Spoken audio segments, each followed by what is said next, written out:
All right, Mike Heck here for MMAfighting.com on this UFC 249 Eve night, and we have some breaking news, and it's of the unfortunate variety. The one thing we hoped would not happen has happened in Jacksonville, Florida, ahead of tomorrow night's fight card. According to ESPN, Ronaldo Jacare Souza has reportedly tested positive for the coronavirus, and of course, that means his scheduled fight with Uriah Hall is now off for tomorrow night. However, as UFC Executive Vice President and Chief Business Officer Hunter Campbell told ESPN's Stephen A. Smith, UFC 249 will go on as scheduled at the VyStar Veterans Memorial Arena. The report states that Jacare arrived in Jacksonville on Wednesday and did inform UFC officials that a family member had tested positive, and because of that, he was isolated and then further tested, and apparently he was tested again today, as Ariel Helwani just said on SportsCenter moments ago, and the positive test came from that test that happened today. So if you watch the UFC 249 stare downs on the MMA Fighting YouTube page this morning, you will notice that most of the fighters were somewhat close to each other during the face-offs. It seemed like a regular everyday stare down fest, but when Jacare and Uriah Hall were squaring off, they were noticeably socially distanced during their face-off, and both of them were wearing masks, which was much different than everybody else on the card. The Florida State Boxing Commission officials, according to the report, deemed that the event could go on as scheduled because, quote, the system worked in Jacare's case. And to get an on-site reaction to this breaking news, let us bring in my colleague, Jose Youngs.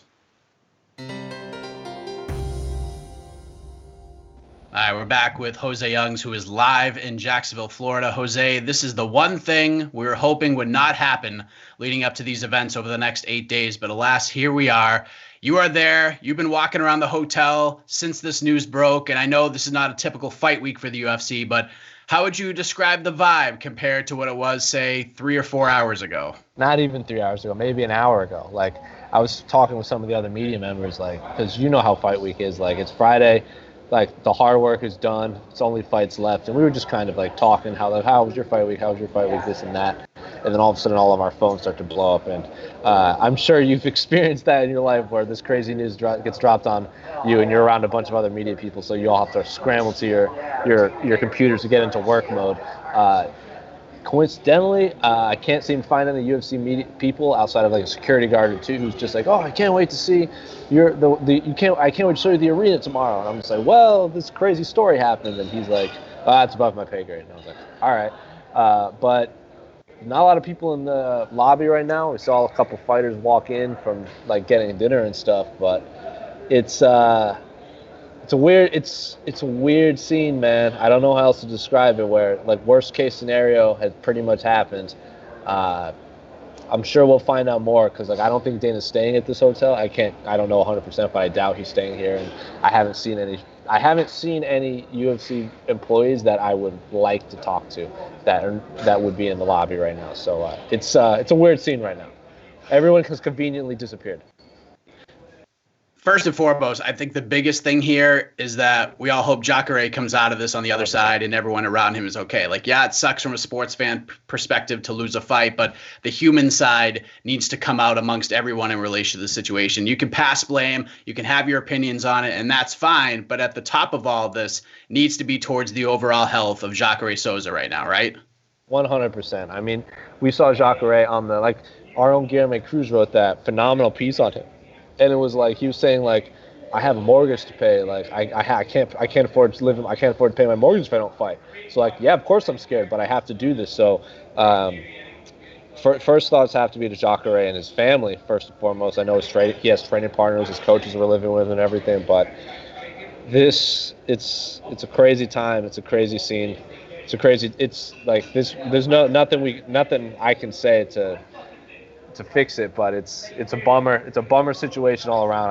I really hope him and his family are going to be okay after this. 100% agree with that. So UFC 249 loses this fight, and like we just talked about, Jacare needs to be at the top of everyone's mind, but the next notch below him This is obviously very tough for Uriah Hall as well. I mean, this guy seems to have found his mojo again. He was coming into this fight on back-to-back wins. It seems like his head has been in the right place since he made the move to Fortis MMA. Him and Ryan Spann, who's fighting Sam Alvey tomorrow night, they become really, really close. And, sometimes you need that in the fight game. You need somebody that you can confide in and be really close with in this game. And for those who didn't know, Uriah Hall actually moved into Fortis MMA ahead of this fight. He slept there and everything. So you really got to feel for Uriah Hall as he had a chance to pick up the biggest win of his career tomorrow night. I mean, remember when he was supposed to fight Anderson Silva in Brazil?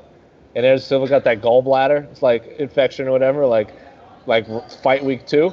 So this is like par for the course for Uriah Hall. It's just every time he seems to get these amazing matchups against Anderson Silva, one of the great, in my opinion, the greatest middleweight ever, and then gets another fight against Jacare on a fight that fight he was supposed to have Anderson was that big, I can't remember exactly, UFC 198 or something like that, where it was like all those massive, that was that massive Brazilian card. Anderson was one of the big names and he was going to enemy territory. That falls apart. And then we've talked enough about this, but like the UFC is the only show going on right now. All eyes were going to be on the UFC. He was fighting on ESPN. It was going to be this big, everyone's going to be watching it, and they lose out on it. Not only does he lose out on it, he makes weight. So he cut all that weight, sets on the scale, and they still faced off. Jacare was really far away from him. I'm sure everyone has seen the footage of it now, but he did the hard part. He did his job, and I feel bad for Uriah Hall. I feel even worse for Jacare because he wanted to fight, but I feel bad for everyone involved. Yeah, hopefully they both get paid their show money at least for everything they did to make weight and everything. They made weight. That's everyone. You've heard it. You've interviewed enough fighters to know. Everyone says you're paid to make weight. Fighting is the easy part, and they did their part.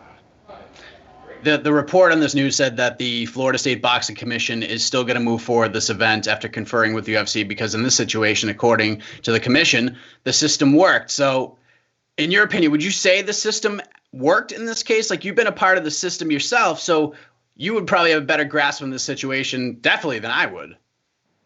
That's an interesting question because we were also talking about I've seen a lot of the fighters either in elevators or maybe just going to grab lunch downstairs or just walking outside to get some fresh air.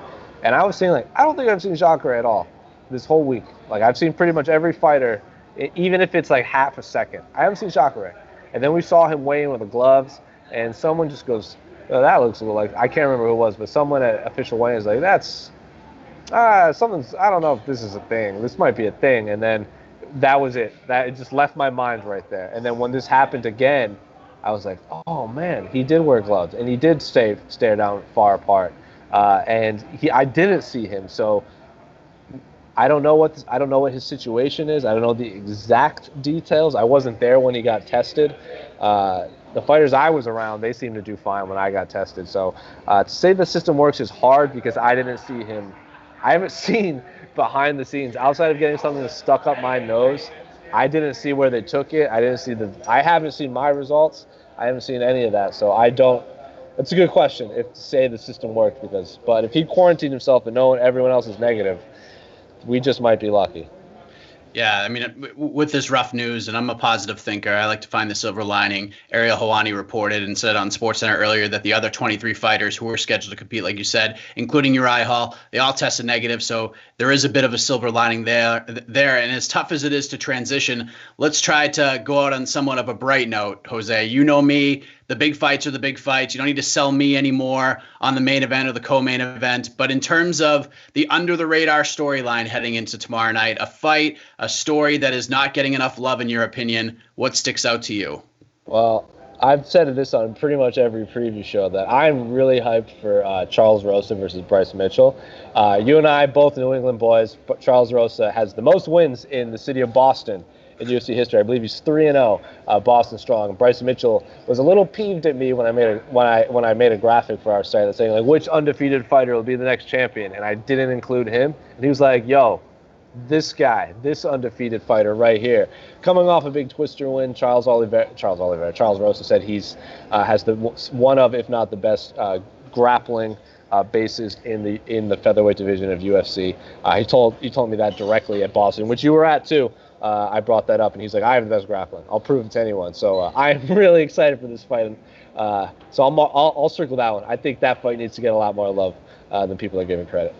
Yeah, I agree with you on that fight because I think this is a big litmus test for Bryce Mitchell, and Charles Rosa is looking to come back. He had that long layoff and had the big win in Boston. But as this is all being recorded right now, the UFC has officially confirmed this news, saying that Jacare and two of his cornermen are asymptomatic. They exhibited the positive signs for COVID-19. So this is the real deal. Jacare Souza is out. Uriah Hall is out. COVID-19, two of his cornermen as well. And I can't state this enough. This is all about Jacare right now, all about his teammates, his family, all that stuff. After testing positive, the fight with Uriah Hall is off, but UFC 249 will go on a schedule tomorrow night in Jacksonville. Jose, you're going to be a very busy man covering the event in Jacksonville. You're going to be on the freaking Helwani show tomorrow on ESPN Radio before the event begins, which is really cool, which is a reminder to stick with us at MMA Fighting as we will have you covered with all things UFC 249 tomorrow night in Jacksonville. I am Mike Heck. Thank you for watching. That is Jose Youngs. Jose, thank you for jumping on. Now get some sleep, my man. Wash your hands, everyone.